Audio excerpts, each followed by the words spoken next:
ચાલો આજે આપણે આગળના લેક્ચરમાં નવી વસ્તુ શીખવાની છે, જેમાં ત્રિકોણમિતિના કોટિકોણના સૂત્ર અને નિત્ય સમૂહ આવે છે.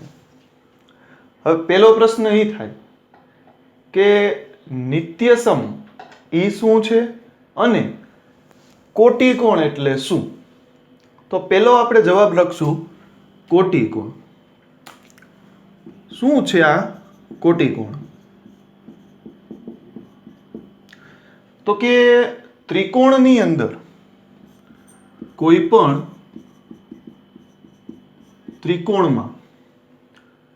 ત્રિકોણમાં જો બે ખૂણા ત્રિકોણ હોય, એના કોઈ પણ બે ખૂણા હોય અને જો એનો સરવાળો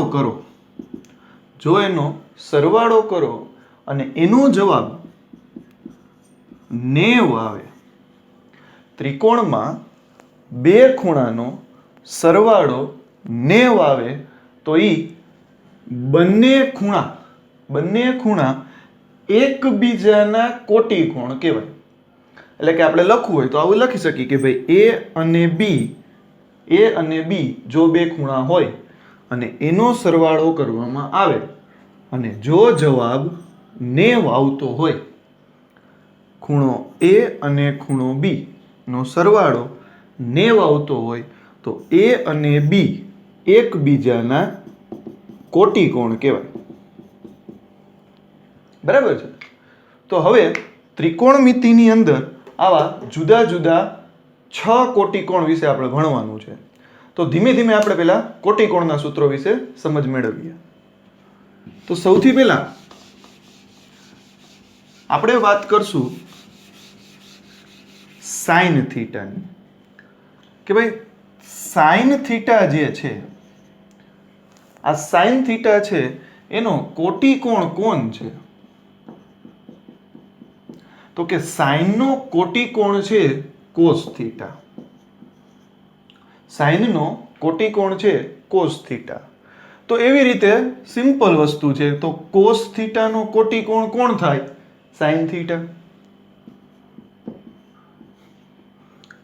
એવી રીતે ટેન થીટા જે છે એનો કોટિકોણ કોણ થાય? કોટ થીટા.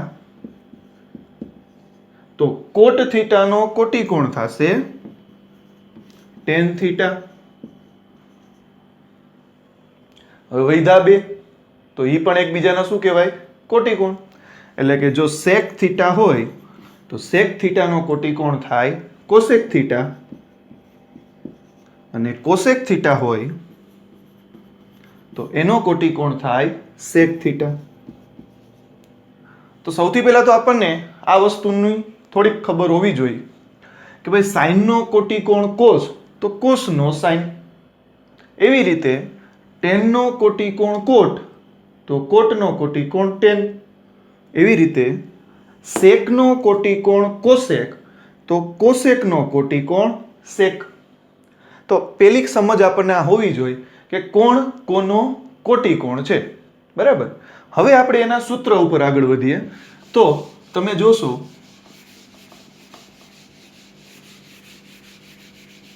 કે ભાઈ સાઇન થીટાનું, હવે આપણે જોવા છે કોટિકોણના સૂત્ર.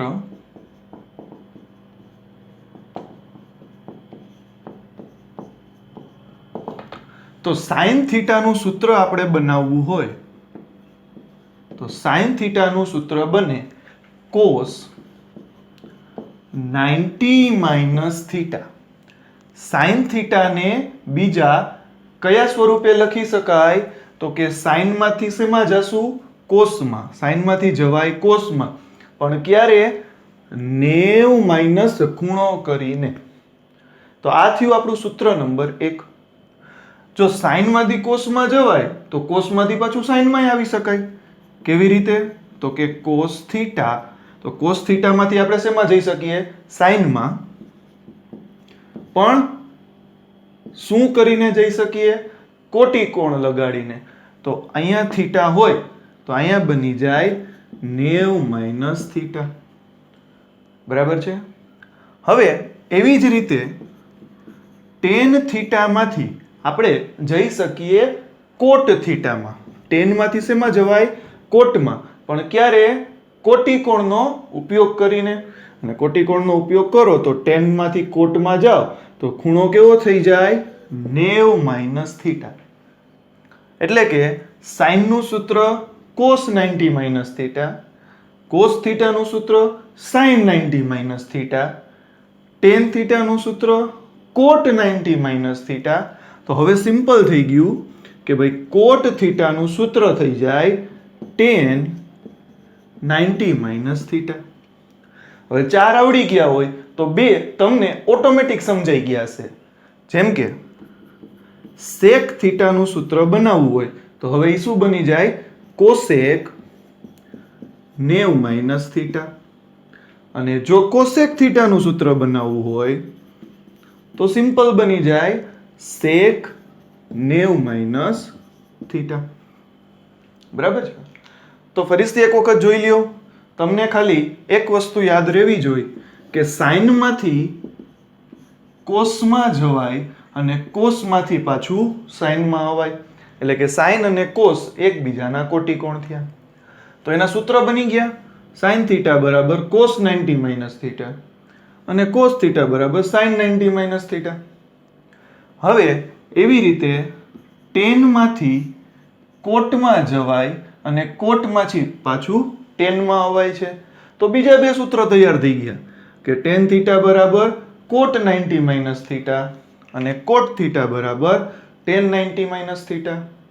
અને ત્રીજું કે કોસેકમાંથી સેકમાં જવાય તો સેકમાંથી પાછું કોસેકમાં અવાય. તો વળી પાછા 2 સૂત્ર તૈયાર થઈ ગયા. sec થીટા બરાબર cosec 90 - થીટા અને cosec થીટા બરાબર sec 90 - થીટા. બરાબર છે? તો આ છે આપણા કોટિકોણના સૂત્રો. હવે આપણે જોવાના છે નિત્યસમો. બરાબર? તો ચાલો હવે એના ઉપર આગળ ચાલુ જ રાખવું છે આપણે.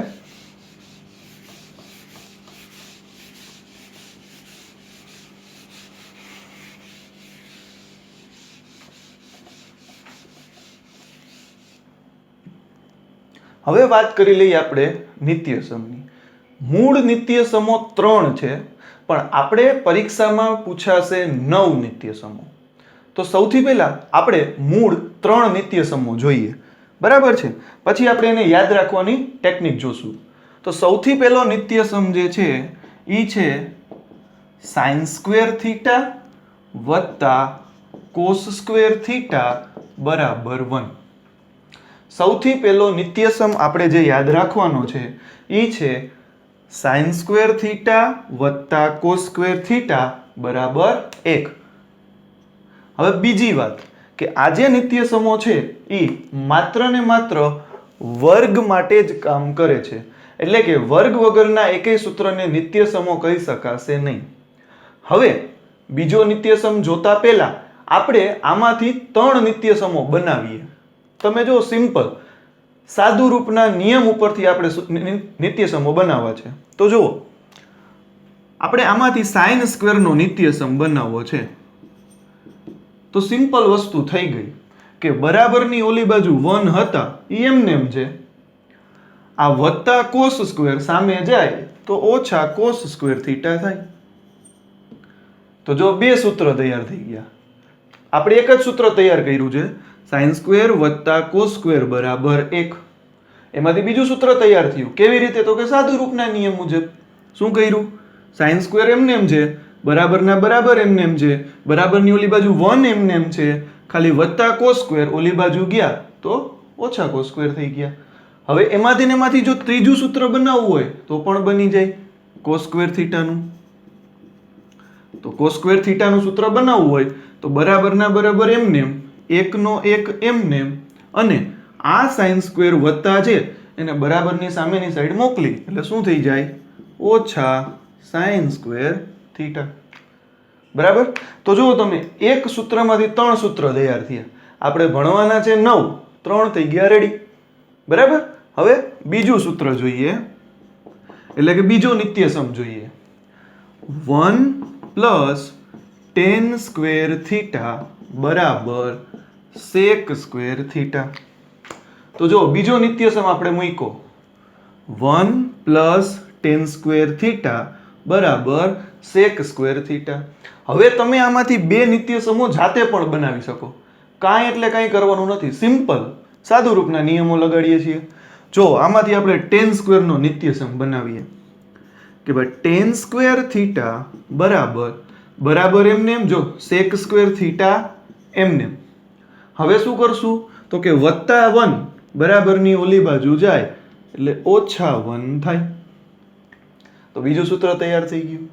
હવે એવી રીતે આ નિત્યસમમાંથી ખાલી 1 નું સૂત્ર બનાવી, જેમ આમાં 1 નું સૂત્ર છે ને કે 1 બરાબર sin સ્ક્વેર વત્તા cos સ્ક્વેર, તો આમાં પણ આપણે 1 નું સૂત્ર મૂકી શકીએ. કેવી રીતે તો કે 1 બરાબર એમને એમ sec સ્ક્વેર થીટા એમને એમ, આ વત્તા ટેન સ્ક્વેર અને સામેની બાજુ મોકલી એટલે -tan સ્ક્વેર થીટા થાય. તો જો આપણે તૈયાર કર્યું એક સૂત્ર 1 + tan સ્ક્વેર = sec સ્ક્વેર. એમાંથી બીજા બે સૂત્રો તૈયાર થઈ ગયા.